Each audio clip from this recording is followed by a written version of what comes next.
Warm morning sunlight spread across the asphalt as Kendrick Robinson parked his car in front of the city courthouse in Greenville, South Carolina. The clock read 8:42 a.m. He sighed, feeling uncomfortable because he was late. As a federal prosecutor, his professional life revolved around discipline and preparation.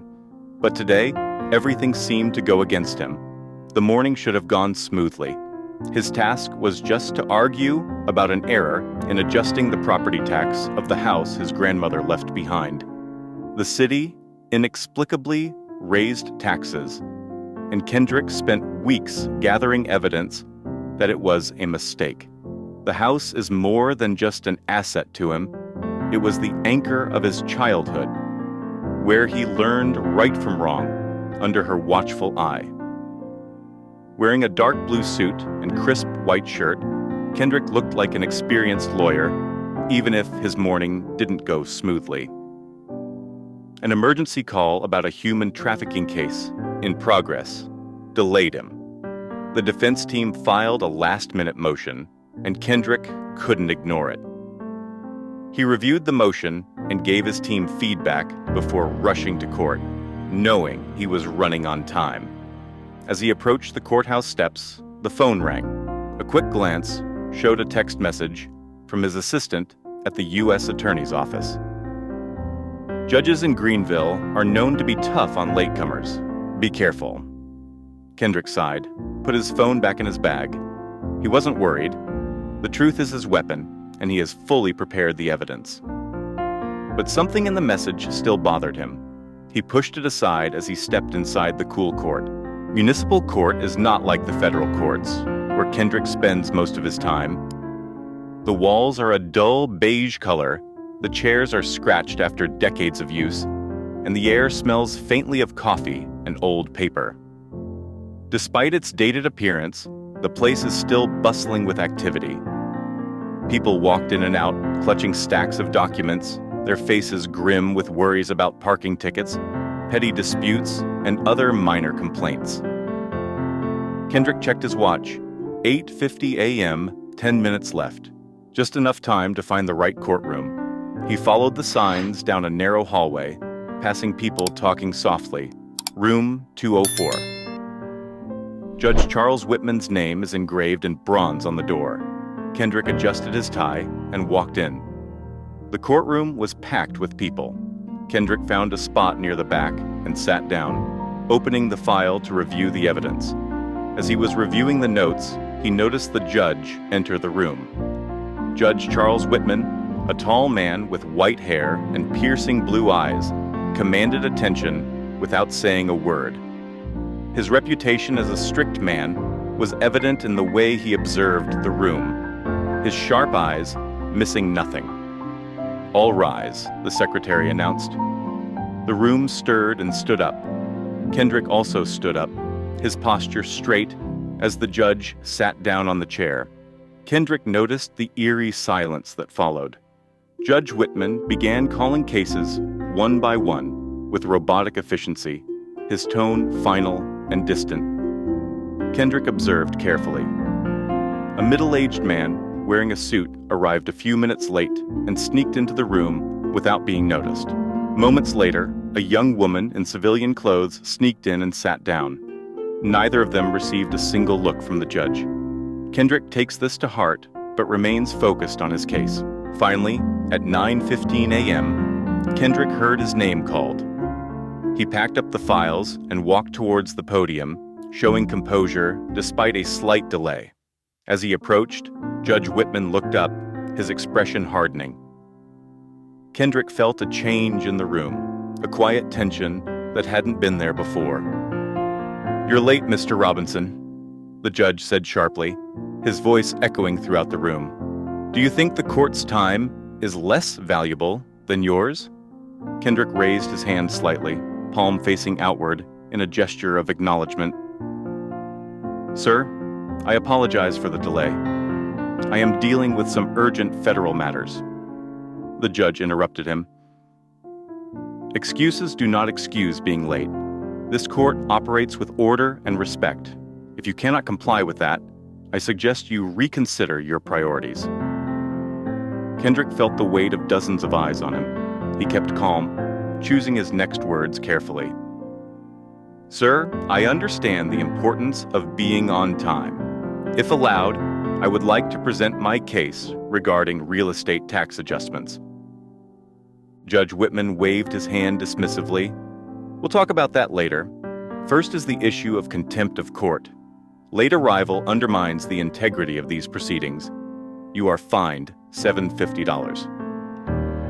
Those words rang through the air like a hammer hitting an anvil. Kendrick's jaw tightened, but he kept his expression neutral. Around him, whispers echoed throughout the room. "Sir," Kendrick began, his voice calm and even, "I can explain." The judge raised his gavel, signaling silence. "You are not allowed. Let this be a lesson in respecting the court." Kendrick stepped back, his head spinning. This isn't just about being late. It was also something deeper, something many in the room had probably seen before. He glanced at the other latecomers, none of whom were reprimanded. The difference is obvious, and Kendrick won't let it go easily. When he returned to his seat, Kendrick opened the file, but this time he wasn't focused on the property tax documents. He began taking notes, the pen moving quickly across the page. Meanwhile, the judge continued with the next case, his voice unflinching. "Kendrick knows one thing for sure. This is no ordinary morning." Kendrick sat in the back seat, his mind a whirlwind of calculations and observations. The trial continued at its pace, but Kendrick could not forget the blatant injustice he had just witnessed. He rewinds to the moment Judge Whitman imposed the $750 fine, contrasting the indifference shown to others who arrived late. The young girl who had snuck in earlier sat near the front, scrolling through her phone without being reprimanded. A man in a gray jacket, now presenting his case, had apparently entered after the judge had begun. But the hammer's fury was reserved for Kendrick alone. This is not an isolated moment. It was a pattern that Kendrick could recognize as clearly as the documents in his briefcase. He turned to his legal instincts, assessing the situation accurately. Such a large fine for arriving late at the municipal court is excessive, even punitive. He noted the expressions of those around him, a mixture of disbelief, annoyance, and curiosity. Kendrick could see that everyone else in the room was thinking the same thing, but no one dared to speak up. "Next case," Judge Whitman announced. Kendrick's name rang out in the room again. He stood up and walked calmly and cautiously back to the podium. The judge looked at him with the same sharp gaze, as if daring him to flinch. Kendrick began, "Sir, I have here documents regarding erroneous property tax corrections. This property has been in my family for decades, and these adjustments are inconsistent with the city's assessed value." He placed the folder on the podium, opening it to reveal neatly arranged documents and photos. He pointed to a specific page. This page shows the original tax assessment, which has remained the same for 5 years. However, the new adjustment reflects a 30% increase without reasonable notice or explanation. Judge Whitman leaned back in his chair, looking unconcerned. "I will consider it in due course, Mr. Robinson. However, your late arrival this morning is a problem we cannot ignore. Do you really believe that the urgency of your federal responsibilities justifies disrespecting this court?" Kendrick kept calm. "Sir, I mean no disrespect. My delay is due to a federal case involving human trafficking, an issue that I believe we all agree requires immediate attention." The judge's eyes narrowed, but his tone did not change. "Your priorities, no matter how noble, cannot justify breaking the rules. Court proceedings exist for a reason." It wasn't the words themselves that affected Kendrick, but the tone of unspoken dismissal, the implicit message that his explanation wasn't good enough. Your professional achievements, your personality, even your efforts to respect the system, none of that mattered in this room. Kendrick took a deep breath, letting the moment settle. Sir, I understand the importance of rules. But I have to ask, do these rules apply equally to everyone in this courtroom? A wave of unease spread through the room. The judge stiffened, his face increasingly darkening. Are you questioning the integrity of this court, Mr. Robinson? I'm asking for clarification, Kendrick replied, his tone even. It is important to ensure that fairness is maintained, not just for myself, but for everyone here.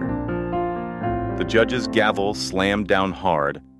I will not tolerate accusations against this court. Your fine remains the same. Kendrick bowed his head slightly, his expression unpredictable.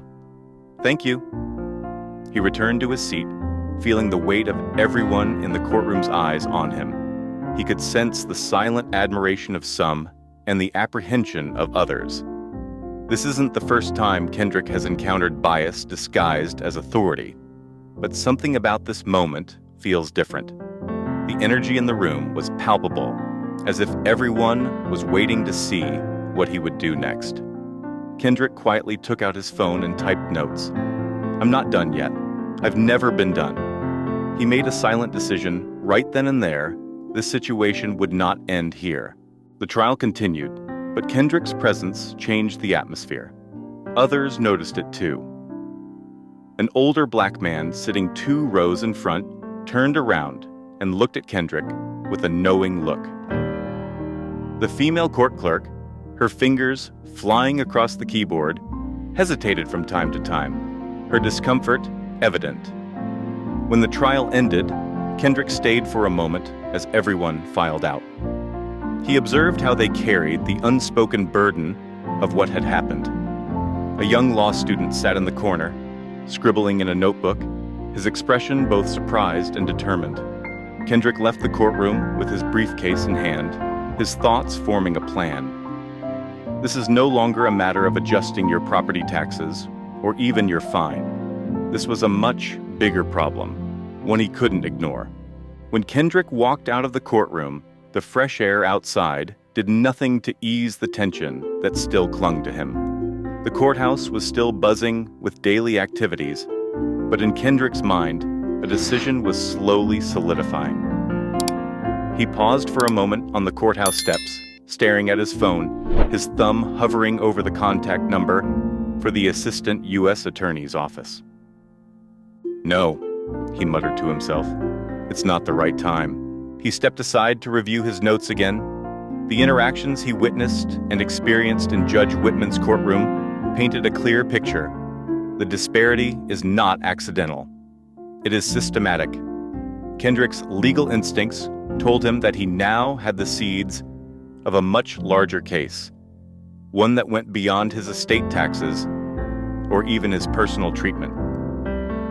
Back in the car, Kendrick opened his briefcase, took out his badge and identification. The federal prosecutor's emblem, embossed in gold, reflects sunlight streaming through the windshield. He decided this would be the first step. When he returned to the courtroom, most of the morning's cases were over. The room was quieter, although a few people lingered, flipping through papers or waiting their turn. Judge Whitman was reviewing the documents, his demeanor calm but looking tired. Kendrick confidently walked towards the courtroom, badge and identification in hand. When he approached the podium, the female court clerk raised her eyes and her fingers stopped mid-typing. Judge Whitman glanced, his discomfort returning almost immediately. Mr. Robinson, the judge said curtly, the trial is over. If you have anything else, you need to make an appointment. Dear sir, Kendrick began, his voice carrying a quiet authority, I believe it is important to formally introduce myself. He held the badge up a bit, making sure everyone in the room could see it clearly. I am Kendrick Robinson, Assistant United States Attorney for the Northern District of South Carolina. I worked at the Department of Justice for more than a decade, focusing on human trafficking, corruption, and civil rights violations cases. The judge was stunned, his hand still on the papers he was processing. His face turned pale as Kendrick's words echoed throughout the room. The remaining onlookers watched intently, their expressions a mixture of curiosity and anticipation. I was late this morning because of an urgent federal case that required my immediate attention, Kendrick continued, his tone firm yet respectful. And while I understand the importance of court proceedings, I can't help but notice the disparity in how cases are handled here today. The judge's lips pressed into a straight line. Mr. Robinson, if you feel there is a procedural problem, you can file a formal complaint. I have begun recording this morning's events, Kendrick replied, holding up his notebook. Not just the way I was treated, but also the different reactions to other latecomers, especially based on race. As an officer of the court, I have an obligation to report any form of bias or discrimination I encounter. Judge Whitman leaned back in his chair, clearly uncomfortable. Are you accusing this court of wrongdoing, Mr. Robinson? I am stating what I observed, sir, Kendrick replied calmly. As a federal prosecutor, I have devoted my career to ensuring that justice is applied equally, regardless of who stands before the courtroom. What I witnessed today raises serious concerns. The silence in the room was breathtaking. The court clerk looked nervously at Kendrick and then back at the judge, her hand hovering over the keyboard. The young female law student in the back corner was furiously taking notes, her eyes wide in surprise. The judge cleared his throat, trying to regain control. This court takes such matters seriously. If you believe there has been an error in judgment, I urge you to resolve this matter through the appropriate channels. Kendrick placed his badge and identification on the podium.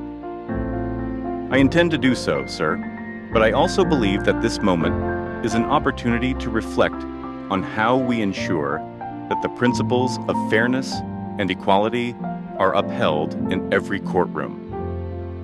Judge Whitman shifted uncomfortably in his chair, clutching the armrest. He has presided over this courtroom for decades. His authority rarely questioned so directly. For the first time, it seemed his confidence was wavering. You may go, Mr. Robinson, the judge said, his voice softer. Kendrick packed up his identification papers and turned to leave, but did not forget to make a final statement. Thank you. I will make sure this is handled properly. As Kendrick walked out of the courtroom for the second time that morning, he felt the eyes of all the remaining onlookers on his back. The weight of this moment was not lost on him. This isn't just about standing up for yourself. It's about challenging a system that too often fails to recognize its own flaws. Outside, Kendrick took out his phone and began composing a detailed email to his office. He included every observation, every interaction, and every instance of inequality he witnessed. When he pressed the send button, he knew that this was just the beginning. The email Kendrick sent that afternoon spread faster than he expected. The next morning, his phone vibrated with a call from the U.S. Attorney's Office. His supervisor, Julia Harper, an outspoken lawyer with decades of experience, spoke in a tone both urgent and curious. Kendrick, I read your report, she said. If what you describe is correct, then this is not just an isolated situation. This may indicate systemic bias. I believe so, Kendrick replied. What happened yesterday was not subtle. It's part of a pattern I've seen before, and I'm sure I'm not the only one experiencing it. Julia sighed sharply. I will contact the Judicial Review Commission. This needs to be handled carefully but thoroughly. In the meantime, gather as many documents as possible. If this becomes public, we need to be ready. The call ended, but Kendrick's work was just beginning. He spent hours piecing together every detail from the city trial. He scoured public records, noting inconsistencies in the fines, and penalties imposed by Judge Whitman. Patterns begin to emerge. Fines for minor violations were significantly higher for Black defendants, while white defendants often received only warnings or reduced penalties. Kendrick reached out to colleagues and community members, including attorneys who appeared in Judge Whitman's courtroom. The responses were numerous. Stories of unfair treatment abound, some whispered discreetly, others delivered with bold resistance. A young Black woman recounted being given a hefty ticket for a parking violation, while a white man with multiple violations only had to pay a small fee. Another described how the judge frequently interrupted Black defendants, rarely allowing them to fully explain their cases. Within days, the Judicial Review Commission initiated a formal investigation. Investigators went to the courthouse, requested years of case files, and interviewed employees. Mrs. Thompson, the court clerk, proves to be an important figure. She nervously produced a small notebook that she had kept hidden in her desk drawer for many years. "These are the notes I took," she admitted. "Every time something is wrong, I write it down. I was too scared to say anything, but I couldn't ignore it anymore." The notes paint a condemning picture. Dates, names, and instances of unequal treatment were meticulously recorded.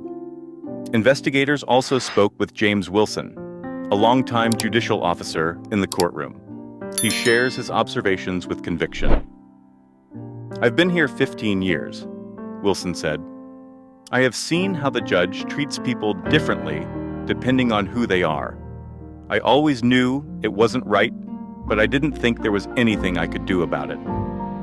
Meanwhile, the story began to leak into the local community. A young law student who witnessed the exchange in the courtroom posted a detailed account on social media. Within hours, it attracted attention, sparking outrage and a flurry of similar testimonies. Newspaper headlines followed soon after. "Bias in Greenville courtroom, federal prosecutor challenges judge's conduct." News outlets picked up the story, and Kendrick found himself at the center of a growing storm. Calls from reporters came continuously, but he chose to focus on the investigation. The increasing pressure begins to take its toll on Judge Whitman. Rumor has it that he has been summoned to multiple closed-door meetings with judicial oversight committees. Although he publicly denied any wrongdoing, privately he began to realize the severity of the situation. At the end of the first week, Kendrick received a call from Julia. "The findings so far are astonishing," she said. "The numbers don't lie, Kendrick. Black defendants in his courtroom were fined more than 3 times as often as white defendants for similar violations. It is systemic." "What's the next step?" asked Kendrick. "We will take this case to the State Judicial Council. And Kendrick, the media won't let this go. Be prepared." Kendrick nodded to himself, even as a wave of fatigue washed over him. This was bigger than he imagined, but he had no intention of backing down. The story of Kendrick's encounter with Judge Whitman spread far beyond Greenville. By the end of the second week, national media outlets had chosen to cover the case. Headlines like "Systemic Bias Exposed," "Federal Prosecutor Takes a Stand" dominate the news cycle.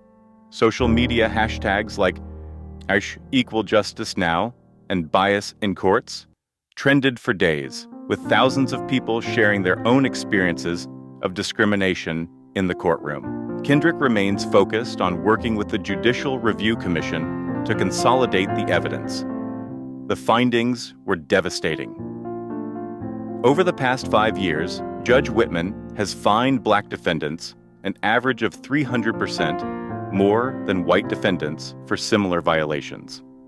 The lateness of white defendants was often not mentioned, while Black defendants faced reprimands or heavy fines. Even requests for leniency, such as payment plans, are disproportionately denied to minority defendants. Evidence is not just statistical, it is also very humane. Former defendants have come forward, some publicly, some anonymously, to share their stories. A black mother recounts being fined $500 for arguing a minor zoning issue, despite presenting clear evidence that the city was wrong. A young man describes how the judge humiliated him in court, questioning his work ethic, only to dismiss a similar case from a white defendant minutes later. Local activist groups have joined the fight, holding protests and calling for accountability outside the Greenville courthouse. Protesters held signs that read, "Justice must be blind," and "Stop bias now." Kendrick stays out of the public eye as much as possible, but he can't ignore the significance of what's going on. Pressure was mounting on Judge Whitman. Staff members who had worked under Judge Whitman for many years began sharing their own observations. Mrs. Thompson, the secretary, becomes a key figure in the investigation. Her detailed notes, combined with court records, paint a comprehensive picture of decades-long bias. "I never thought anyone would listen," she said in an interview with investigators. "But now everything has been exposed. I can't stay silent anymore." Even James Wilson, the judicial officer, spoke out publicly in a statement to the committee. "I have seen this type of treatment for many years," he said. "It's wrong, and it's time to do something about it." Meanwhile, Judge Whitman finds himself increasingly isolated. Although he initially dismissed the allegations as misinterpretations, mounting evidence forced him into damage control. In a rare public statement, he expressed regret for any inadvertent actions that may have caused harm. Those words ring hollow in the face of overwhelming evidence to the contrary. Kendrick, despite being inundated with attention, stood his ground. He continued his work as a federal prosecutor, knowing that his responsibilities extended beyond this case. At the same time, he couldn't ignore the messages pouring into his office. Emails, phone calls, and letters came from around the country, some expressing support, others sharing similar stories of bias in other courtrooms. One especially moving letter came from a retired lawyer in Alabama. "For years, I have witnessed the same injustices you are describing, but I have never spoken up. Thank you for having the courage to do what so many of us cannot do." The movement spread beyond Greenville. Other judges in South Carolina faced scrutiny as activists and reporters began digging into court records. The State Commission on Judicial Oversight has announced a broad review of municipal courts, pledging to eliminate systemic bias. By the end of the month, the Judicial Review Commission had completed its preliminary report. The findings are condemning, and the implications are clear. Judge Whitman's actions are part of a larger, more ingrained problem. The report calls for immediate reforms, including mandatory training on bias for judges, regular audits of court decisions, and the creation of independent oversight committees. The pressure became too much for Judge Whitman. Faced with the prospect of a public hearing and potential disciplinary measures, he announced his resignation. In a brief statement, he said, "I believe my resignation is in the best interest of this court and this community." This announcement received mixed reactions. Some see it as an admission of guilt, while others see it as a necessary step toward healing. For Kendrick, it was a moment of vindication, but not celebration. The resignation is just the beginning. The real work lies ahead. As reforms began to take shape, Kendrick found himself in a new role. He is invited to speak at law schools, community forums, and legal conferences about his experiences and the importance of challenging systemic bias. His story has inspired young lawyers, especially those from marginalized groups, to see themselves as agents of change. At one such event, a young Black law student approached Kendrick after his speech. "You showed me that the law is more than just rules. It's about people," she said. "You gave me a reason to fight for justice." Kendrick smiled, humbled by those words. The fight has just begun, but if we all do our part, we can make the system better. 3 months after that fateful morning, the courthouse in Greenville looks very different.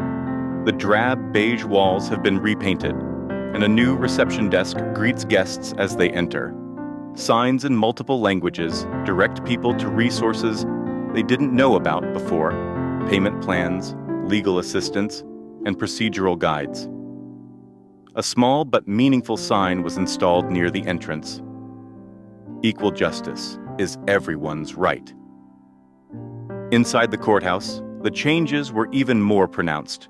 Justice Whitman no longer presides, having quietly left the podium after resigning. In his place was a younger judge with a reputation for fairness and objectivity. More importantly, systemic reforms have been carried out. All court staff are now required to attend bias training, led by experts who address the subtle ways in which discrimination can creep into decision-making. Kendrick stood in the back of the newly renovated courtroom, his eyes scanning the room. He was invited to speak to a group of local judges and attorneys about the changes that had been made. As he waited his turn, he felt a mixture of pride and cautious optimism. Change has begun, but he knows there is still a long way to go. The reforms spread beyond Greenville. Inspired by Kendrick's actions, other communities in South Carolina, and eventually across the country, began reevaluating their own court systems. State judicial review boards have conducted mandatory audits of case outcomes, paying particular attention to racial and socioeconomic disparities. Oversight committees comprised of legal experts, community advocates, and former defendants have been established to monitor court proceedings and ensure accountability. In Kendrick's office, the dynamic is clear. His fine from that fateful morning is now framed on the wall, not as a trophy, but as a reminder of why he took a stand. Below it is a photo from a recent event. A group of young law students set up a civil rights clinic in his honor. Their smiles radiated hope, and Kendrick couldn't help but feel a deep responsibility to the next generation of legal thinkers. In the community, spillover effects are equally important. James Wilson, a veteran judicial officer who served under Judge Whitman, now leads bias training sessions for court officers. At one of his sessions, he spoke to a room full of new recruits. "Our job is not just to keep order," he said. "It is to ensure that everyone who enters this room is treated with respect. If you see something wrong, speak up. Silence is complicity." Ms. Thompson, the court clerk, whose record has played a key role in the investigation, has been promoted to oversee a new program focused on the court's ethical practices. She worked tirelessly, mentoring younger secretaries and ensuring that the mistakes of the past were not repeated. Kendrick's influence extends beyond the legal community. He began teaching a seminar at a nearby law school, focusing on ethics and civil rights in the judiciary. His students, many of whom were inspired by his story, often stayed after class to ask how they could make a difference. One afternoon, a student came to him with a notebook full of reform ideas. "What do you think is the most important thing we can do to make the system fairer?" she asked. Kendrick thought for a moment before answering. "Listen to each other. Listen to those who come to our courts and who are too afraid to speak up. Listening is where real change begins." The changes have not come without resistance. Some judges and lawyers have objected to the new surveillance measures, saying they undermine their authority. But the evidence is undeniable. Within a year, data showed racial disparities in fines and sentences in Greenville Municipal Court had dropped significantly. Payment plans were approved more frequently, and defendants said they felt treated with more respect. For Kendrick, the most memorable moments come from people who approach him to share their stories. An elderly black man who had been in the courtroom that morning last month returned to the courthouse to thank him. "I've been coming here for 40 years, the man said, his voice choked with emotion. I have seen a lot of injustice, but I never thought I would see the day when someone finally said enough is enough. Thank you for giving us hope. One morning, Kendrick received a letter in his office. It was from a young public defender in Chicago who read about his story and was inspired to begin her own investigation into bias in her local courts. The letter ended with a simple but powerful line. "Your stance has reminded me why I became a lawyer." Kendrick read the letter twice before placing it in a folder labeled Impact. He leaned back in his chair, letting the weight of the moment subside. It's not about you. It's never been about you. It's about the countless voices that have been silenced or ignored for too long that are finally being heard.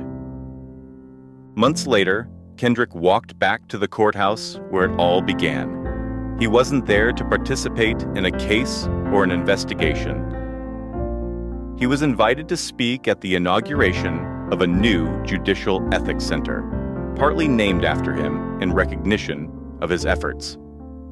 As he stepped onto the podium, he looked out at the crowd. Judges, lawyers, clerks, and community members filled the room, their faces a mixture of anticipation and gratitude. "Justice is more than just the law," Kendrick began. "That's how we treat people who come to our courts. It's about fairness, dignity, and respect. And it's about making sure that every person, no matter who they are, knows that they matter."